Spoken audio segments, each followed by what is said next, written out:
मां भवानी ने प्रार्थना करूं के मां भवानी जगदम्बा हे मां अंबाजी मारा क्षत्रिय समाज की एकता ने क्या नजर ना लागे।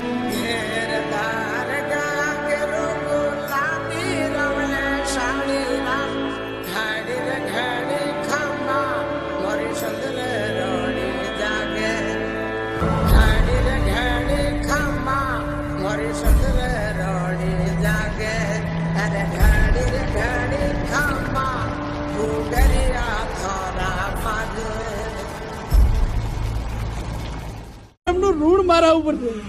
અને ઋણ એટલે લોકસભા એટલે નાની પેઢીઓ ખસી જાય છે પણ એને ટિકિટ નથી મળતી અને આ બનાસકાંઠાની પ્રજાના ભરોસે જયારે મને ટિકિટ આપી દે ત્યારે હે ભગવાન કૃષ્ણ કનૈયા મારી નાવ તારજે અને મારા બનાસકાંઠાને સુરક્ષિત રાખજે એની ભાઈચારાની ભાવના રાખજે આટલું કઈ